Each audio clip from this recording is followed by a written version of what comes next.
Hello everyone. Today we are going to conduct the common base configuration experiment. So in this experiment we will see the input and output characteristics of transistor in common base configuration. Okay, this is the circuit diagram of the common base configuration. So this is the transistor. In this transistor, base is connected to the ground. Okay, and this base is common for the emitter as well as the collector. That's why it is called as common base configuration. So this is the supply and this is also supply. Okay, this supply negative is connected to the this resistor first terminal, 1 kilo ohm first terminal, and this one terminal 1 kilo ohm second terminal is connected to this ammeter positive. This ammeter is used to measure the current passing through this emitter terminal. Next, this ammeter negative is connected to emitter terminal, and this voltmeter positive is connected to emitter terminal, and this voltmeter negative is connected to ground. This voltmeter is used to measure the voltage between emitter and base.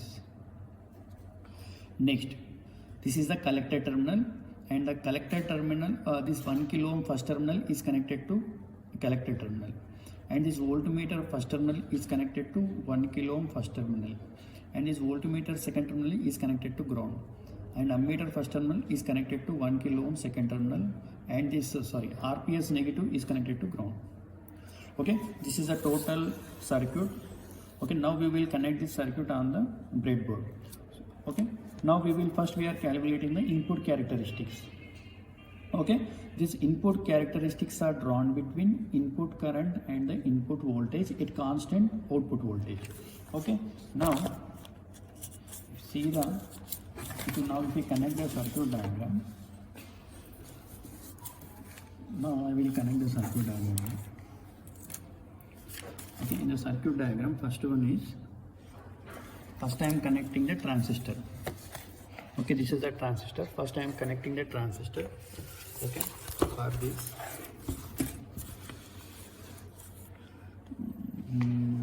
Now transistor base is connected to ground. Okay, now I will connect the transistor base to the ground. This is the base of the transistor. This transistor is having the 3 terminals. This is the emitter terminal, and it is the base terminal, and it is the collector terminal. Now base is connected to the ground as it is a common base configuration. It is a base terminal. Okay, here base is connected to ground. Okay, base is connected to ground. Next one, see here in the circuit, this RPS negative is connected to 1 kilo ohm first terminal. RPS negative is connected to 1 kilo ohm first terminal. Next, this RPS positive is connected to ground. Next, I am connecting RPS positive is connected to ground. Next, this ammeter positive is connected to 1 kilo ohm second terminal, and ammeter negative is connected to emitter. Now this ammeter is used to find out the input current. Ammeter positive is connected to this 1 kilo ohm second terminal.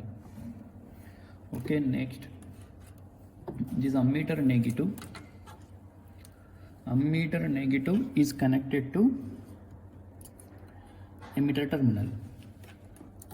This ammeter negative is connected to emitter terminal. Now we will connect the voltmeter here. This voltmeter positive is connected to emitter terminal. Voltmeter negative is connected to ground. Voltmeter positive is connected to emitter terminal. Okay, this voltmeter negative is connected to ground terminal. Okay, now ammeter and the voltmeter connection, and this channel 1 RPS is connected. Now we will connect the right side of the circuit here. In the right side, first we will connect the RPS and 1 kilo ohm resistor and the voltmeter. Here this voltmeter positive is connected to 1 kilo ohm second terminal. This voltmeter positive is connected to 1 kilo ohm second terminal. Next, this RPS negative is connected to ground. RPS positive is connected to 1 kilo ohm second terminal, and the RPS negative. This RPS negative is connected to ground. RPS negative is connected to ground. Okay. Next, 1 kilo ohm first terminal is connected to collector. Now, this is a 1 kilo ohm first terminal. I am connecting to the collector here. Collector terminal. We should connect vertically here. Okay.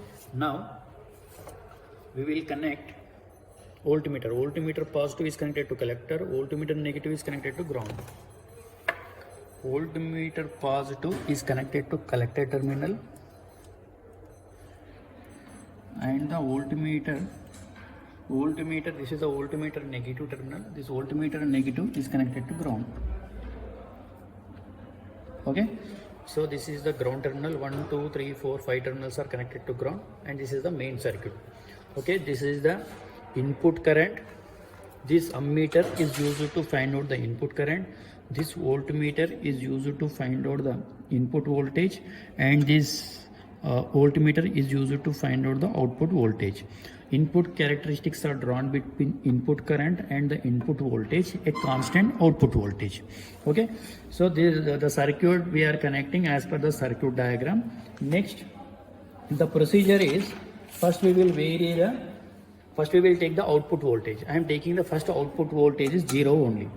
Okay. If the output voltage is 0, now we will see the what are the input values we will get. Now we will see. Okay, here at 0.1 volt 0, 0.2 0, 0.3 0, 0.4 0, 0.5 0. So up to 0.5 volts we will get 0 only here.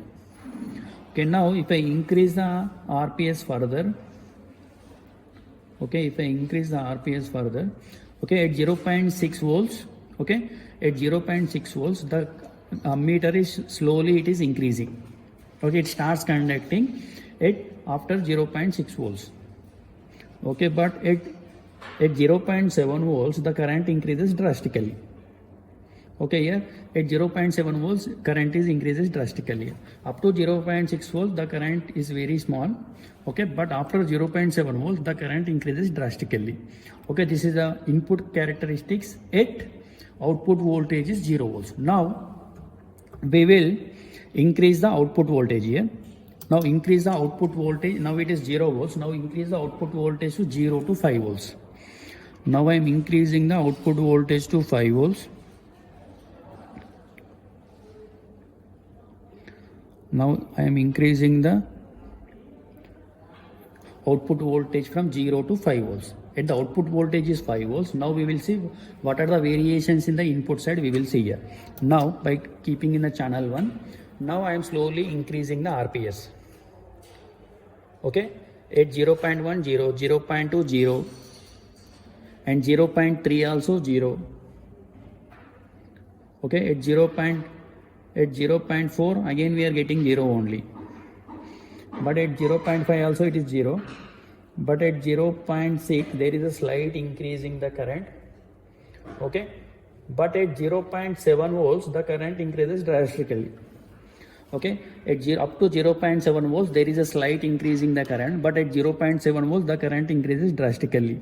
At the output voltage is 5 volts. Now this is about the input characteristics at output voltage of 5 volts. Now we will take the output, we will increase the output voltage to 5 to 10 volts. Now I am increasing the output voltage from 5 to 10 volts.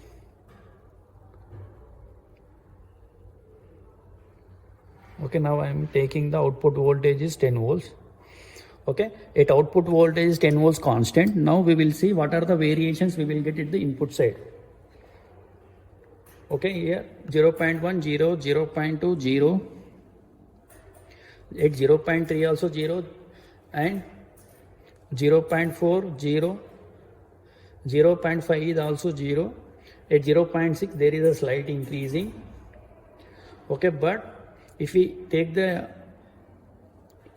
0.7 volts, at 0.7 volts of the input voltage, but the current increases drastically. Suddenly the current is increases. Up to 0.6 volts there is no conduction.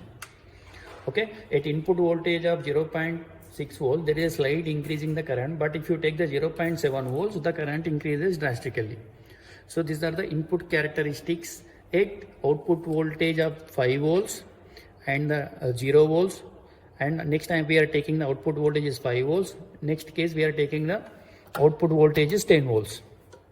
Okay, now we'll see the output characteristic. This is about the input characteristics. If you see the calculations here, so these are the calculations we will get. Okay, at input voltage, output voltage is 0 constant, and the output voltage is 5 volts constant, and the output voltage is 10 volts constant. So see here, up to 0.76 volts there is a slight increasing. At 0.7 volts there is a drastically it is increasing. At the output voltage of the 5 volts constant, up to 0.6 volts there is a slight increasing, but after 0.7 the current increases drastically. At 10 volts also same, after 0.7 the current increasing drastically. So this is about the input characteristics. Now let's see the output characteristics. Now we'll see the output characteristics of the common base configuration. In the output characteristics, the connections are same as input only, but here we will connect one ammeter. Okay, here also at output side one ammeter is used to find out the current, and this is the voltmeter. Okay, just extra we are removing this voltmeter and we are connecting one ammeter here. Ammeter positive is connected to collector, and ammeter negative and this voltmeter positive is connected to 1 kilo ohm first terminal, and the voltmeter negative is connected to ground. Okay, this RPS positive is connected to ground and RPS negative is connected to ground, and the remaining circuit is same as input characteristics only. Now if you see the connections here, you see the connections, these are the connections here. Your base is connected to ground, it is the input side, it is the output side. Okay, this ammeter is used to find out the input current, this voltmeter is used to find out the output voltage, and this current is used to find out the output current. Okay, here now the first step is the output characteristics are drawn between output voltage and the output current at constant input current. Now I am taking the input current is equal to 2 milliamps, constant current I am taking. Okay, here if we take the, now I am taking the input current is equal to 2 milliamps I am taking, constant current. At 2 milliamps of constant current input, now we will see what are the variations we will get the output we will see. Okay, I am increasing the RPS here, like 0.6, 1.5 volts. Okay, at 1.8 we are getting 2 milliamps, and 2.7 2 milliamps, and at 3.7 2 milliamps, and 4.8 and 5 also 2 milliamps. So we are increasing the voltage continuously here. Input voltage, we are by using the RPS we are increasing the output voltage continuously, but output current here not changing. Output current is constant. Okay, for the different output voltages, but output current is constant at 2 milliamps. I am increasing the further RPS. So if I take 6.7 also, there is no change in the output current. So up to 2 milliamps there is a slight variation. After 2 milliamps there is no change in the output current. Output current is constant after 2 milliamps. Now we will take the input current is equal to 4 milliamps. Now I am from 2 to 4, I am increasing the input current to 2 to 4. Okay, input current is 4 milliamps. Now if the input current is constant at 4 milliamps, now we will see what are the variations we will get the output here. Okay, here the output current is increasing. Okay, with increasing the output voltage, the output current is also increasing slightly. But after reaching the 4 milliamps, okay, the output voltage is changing continuously, but there is no change in the output current. If you take 3, also 4 only. If you take the output voltage is 4, the output current is 4 milliamps only. If you take 5, it is 4 milliamps only. If you take 6, 4 milliamps only. If you take 7 also, there is no change in the current here, output current. Okay, we are getting the output voltage, we are varying the output voltage continuously, but there is no change in the output current. Up to 4 milliamps there is a slight increasing, but after 4 there is no change here. 4 milliamps is the constant. Now we will take the input current, now it is 4 milliamps. Now we will increase from 4 to 6. Okay, now I am increasing the input current from 4 to 6. Okay, now I am taking the input current is equal to 6. Okay, now input current I am taking the 6 milliamps. Okay, now we will see what are the variations we will get at our output. I am slowly increasing the RPS. With the voltage value, there is a change in the current here. Okay, at 0.7, 2 milliamps. Okay, the output voltage up. At the output voltage up 2.5, the 6 milliamps. Okay, at 4.2, 6 milliamp. 6.5, 6 milliamp. 10, 6 milliamps. Okay, so we are increasing the RPS continuously. The voltage, the output voltage is changing, but there is no change in the output current here. Up to 6 milliamps, the slight variation, up to 6 milliamps, there is increasing the current. But after reaching the 6 milliamps, there is no increasing the output current. The output voltage is increasing, but the output current is constant. Okay, so these are the values we will get if you take the 2 milliamps, and the 2 milliamps is the input current constant, but these are the values we are getting. 2 milliamps is a constant, but there is an increase in the output voltage. If you take the input current is equal to 4 milliamps constant, okay, up to 4 there is a slight increasing. After 4, current is constant output current, but there is a change in the output voltage. Here also same, input current is equal to 6 milliamps. The output current is up to 6 milliamps. There is a slight increasing. After that, there is no change here. 6 milliamps is a constant, but there is a change in the output voltage. Okay, these are the input and output characteristics. If you see the graph, okay, so this is the graph we will get. If you see the model graph here, the input characteristics graph we will get. Okay, up to 0.6 there is no conduction. After 0.6 and 0.7 there is a conduction here. There is a increasing the input current. Now here if you see the output characteristics, so here there is a increasing the current. After that, after reaching the some point, the current is constant. Okay, these are the input and output characteristics of common base configuration.